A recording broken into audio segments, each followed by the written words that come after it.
Well, hello, welcome to Double Talk. I'm Mark Steffen. I'm Michael Mandel, and we have a special treat later in the show. One of the mayoral candidates of, what city? It's Las Cruces. Las Cruces is here with us, Michael Huerta, so he'll be here later in the show. Those of you who just tuned in to see him, just fast forward. You'll have to wait 14 minutes. Yeah, you don't have to go through the whole thing. But until then, we've got a few things to talk about. We're going to follow up on a story that broke a couple of weeks ago. Actually, probably, what's that, August 19th. That was August, yeah, about a month ago. One of our friends was in the paper talking about this flare she saw over the Oregon Mountains during the nighttime. Yellow, sort of. That's an actual, that's a solar flare. Yes, and as soon as she puts that down, she finally figured out she's not going to be able to recreate that, so she drew a picture. And if this actually occurred, I'd say it's kind of creepy. We'll show that here. Let's see if that goes here. This is how, get even closer. That's 3 pictures. This first one is how she first saw it when she came out. So that's a yellow span covering a lot. It's obviously not the sun because it was after midnight. It moved up this high in the sky, so she saw more of the orb. At this point, she said there were little red tinkly things there.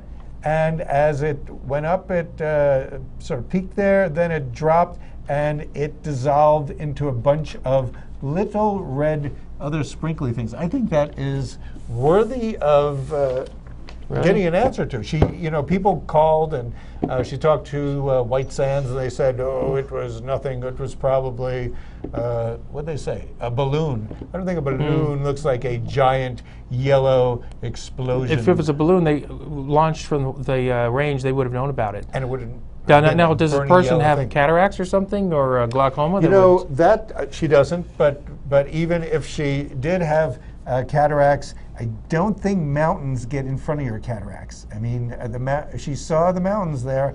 Well, maybe what she was, like maybe the medicine she was taking for the glaucoma was influencing. Maybe that's what. Well, by doctor's prescription, of course. No, I think that's a pretty crazy thing. If I saw that, that kind of looks like an explosion. I think the red tinkly things. Well, I mean, did it make a sound? No. She didn't hear anything? Of course, nobody else saw it. Of course, she's 20 miles away from the mountains. One other person saw it. They did call in and said they saw it. So it was verified. It's hard to believe nobody else was there. Well, nobody ever takes pictures of these things. That's the problem. Nobody ever expects the sun flare inquisition, do they? Well, another thing that could happen when you look to the east could be a cell phone tower looming on the horizon. Exploding. Except the city council voted against putting up a new Verizon tower because the neighbors were against it. Yes, and this was supposed to be put on, I guess, George Rawson, whose name you may have heard. He owns the land out there. He owns the land. This is a theory now of how to disguise it. That's how they do in California. Perhaps as a Native American. They make it look like a real tree, and it blends in nicely. You see, it looks like it's got feathers, but I think that's supposed to be palm fronds. Yeah, palm fronds. There is a tower at the corner of Missouri and Telshore, sort of behind the fire station.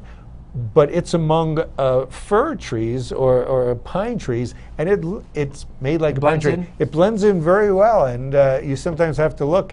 And I sometimes are looking for it while I'm driving up there. Usually, they could do something like that out there. I mean, what, the people on East Mesa don't want cell service? The people in Sonoma Ranch were there and didn't like the fact that power lines were cutting across their view of the Oregon Mountains. Remember, that's but Sonoma Ranch was actually built after the power lines. Well, see, they say that the people moved out there because there were no power lines, no power poles, but there were. Clear horizon. Now they don't want a tower popping up. But as people move into areas that previously hadn't been habitated or inhabited, surfaces have to go along with it. You have to do that. On the other hand, those towers are pretty tall. They should hit enough. Apparently, they're going to. If this one doesn't go through, they just go further out in the city and put some more power lines. They even offered to make the tower shorter than the initial design, but the neighbors still wouldn't go for that. So They'll have to move it someplace else. If it's taller than a 2-story house, it's pretty tall. Until then, they'll be getting dropped calls. Well, right? They should get landlines. That's what happens. I think the argument went on in City Hall for about 4 hours before this happened, with people from the neighborhood protesting. Well, okay. Our guest later could probably clarify that. Now, later today.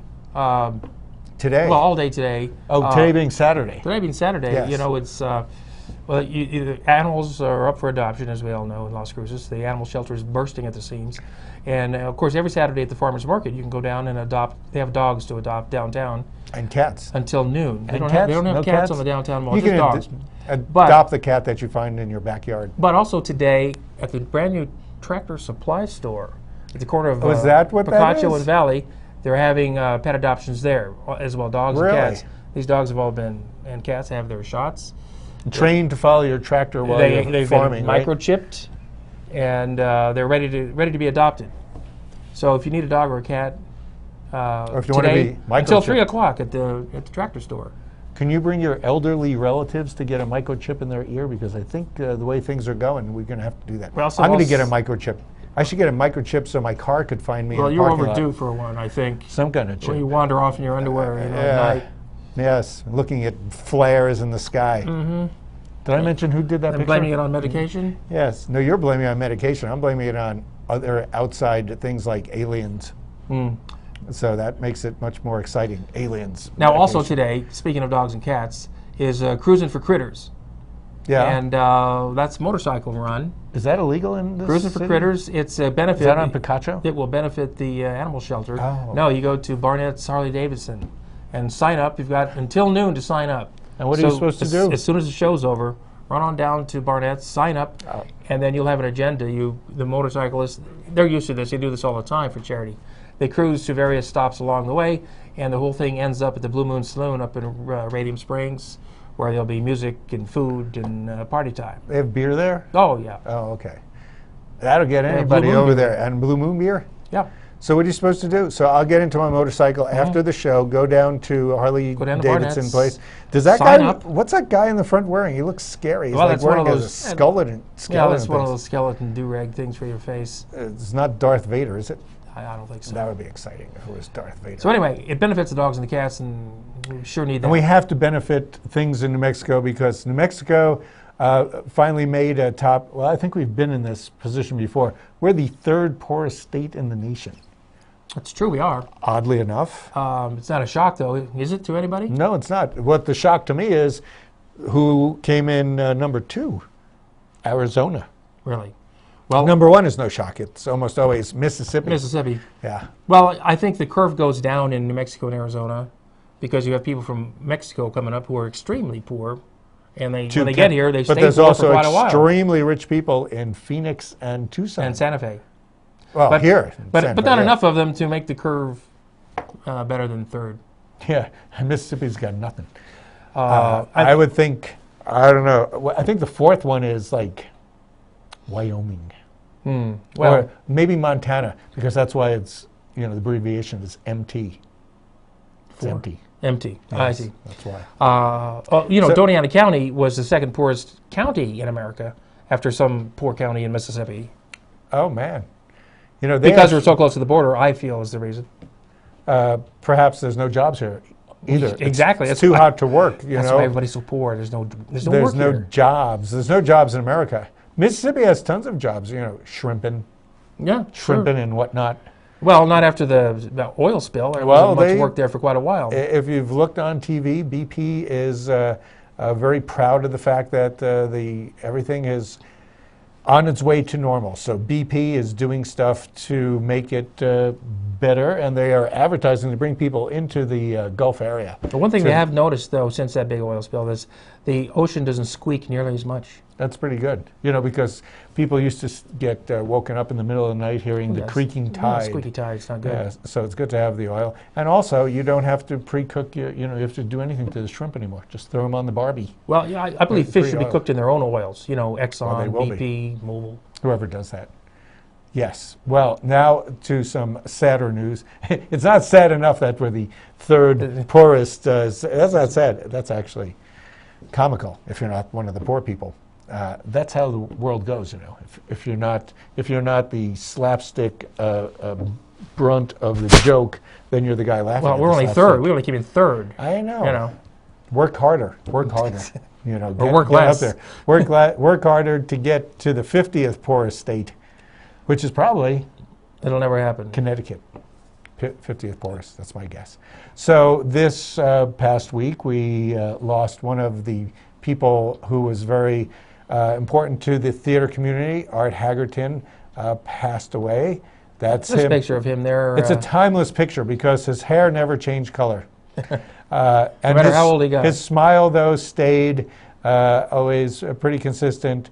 I knew him when I was president of the community theater. He's with the community theater for many years, directed a lot of plays down Way there. before I got here. And he was also a school teacher of the school system for 30 years, I think. Yes, and he's influenced a number of people. Who said, if you look on the Sun News, there's a bunch of people who took classes from Art. He did all the musicals. In fact, he was getting ready to do Nonsense. I think it's for at least the second time in his career. Auditions were supposed to be this Sunday and Monday. So I think the auditions will still be there. Dale Pauly, from what I hear, will be taking over. Those of you who are going to audition for Nonsense, of course, we need a lot of women. They need a lot of women. It's a women's show. Check out Las Cruces Community Theater's website to make sure that the auditions are still on.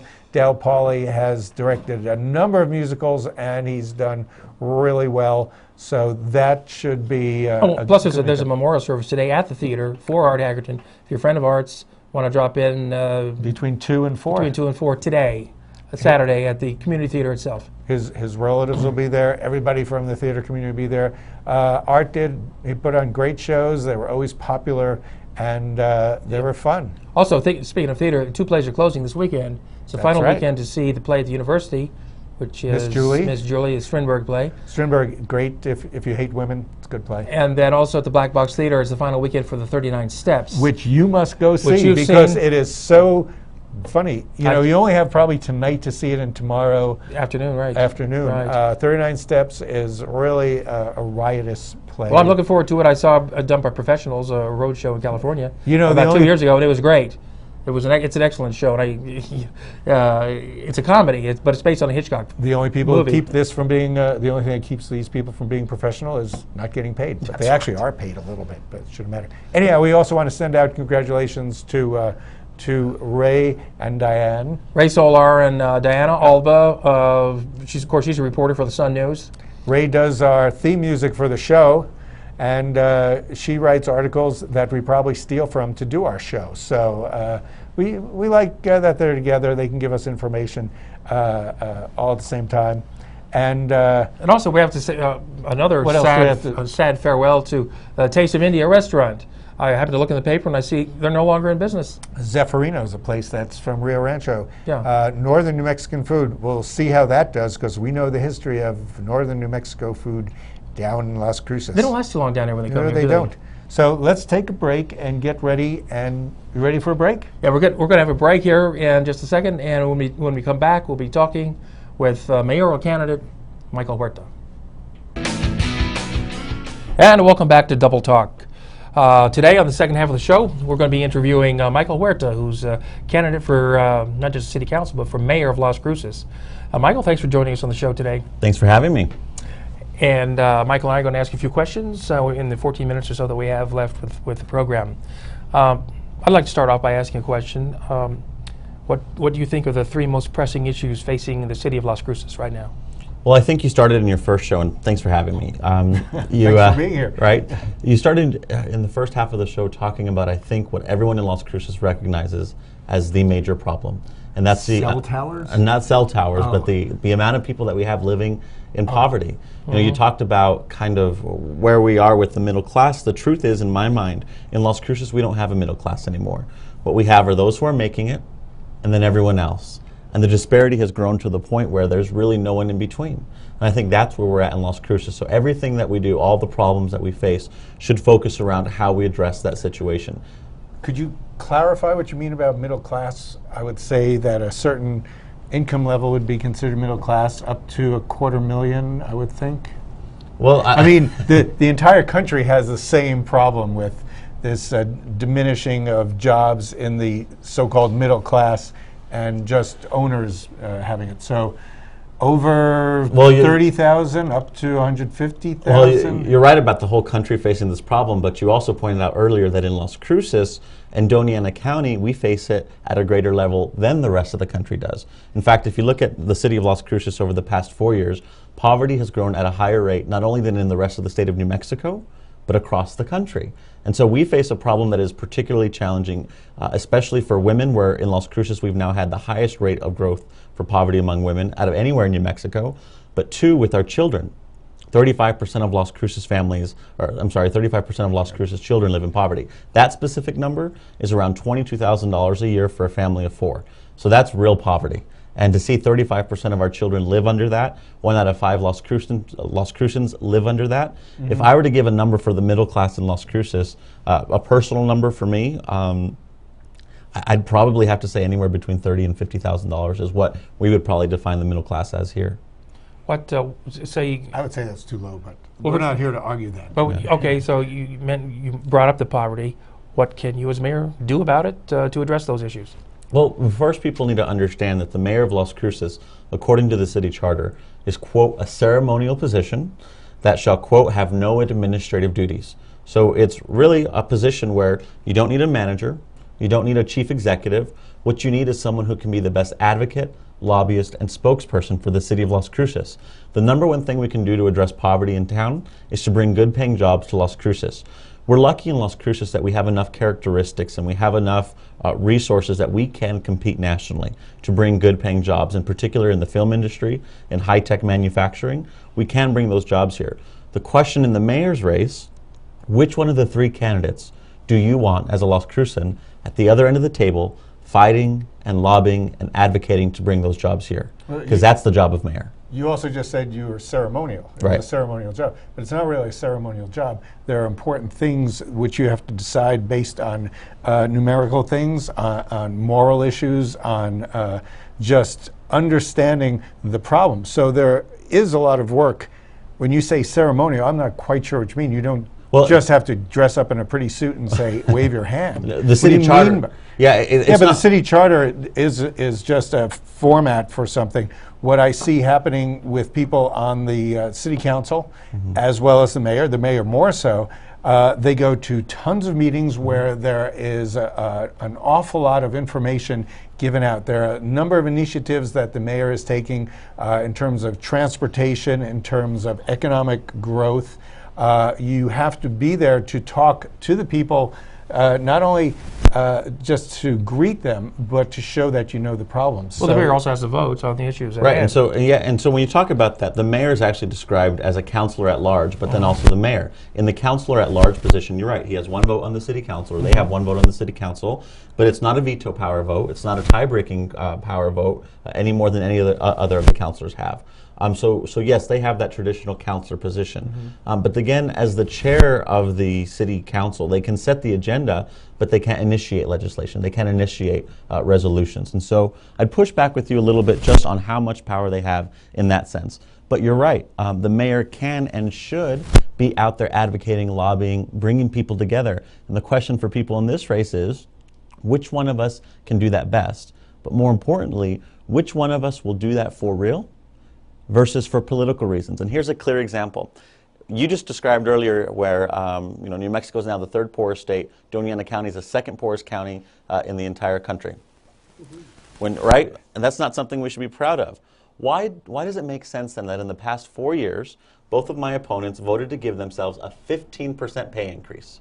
Right now, the mayor, in this ceremonial position with no administrative power, is making $75,000 a year. When you factor in all the benefits, it's $110,000. We just had our endorsement hearing with the Sun News, and I challenged both of them to their faces, and I've done this many times. We're not exempt, and politicians shouldn't be exempt from the sacrifices that every other Las Crucean has to make. Will you pledge with me right now that we'll cut our salaries in half?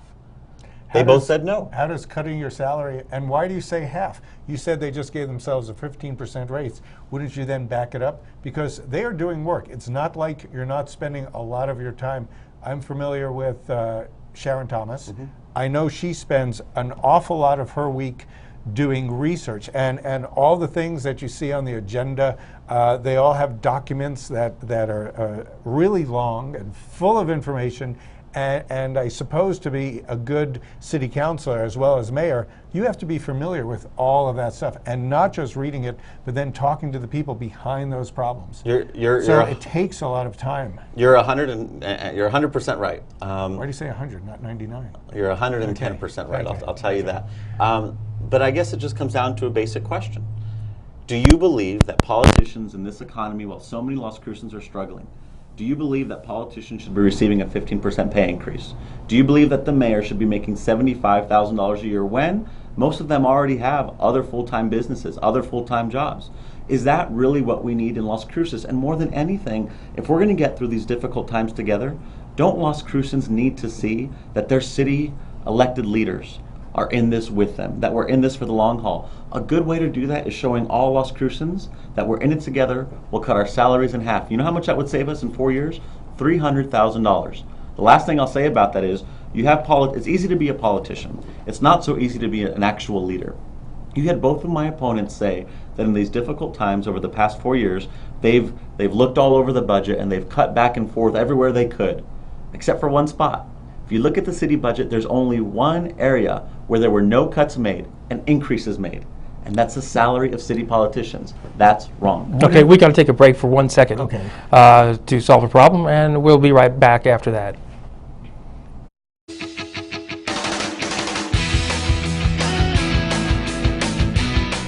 And we're back from that short break.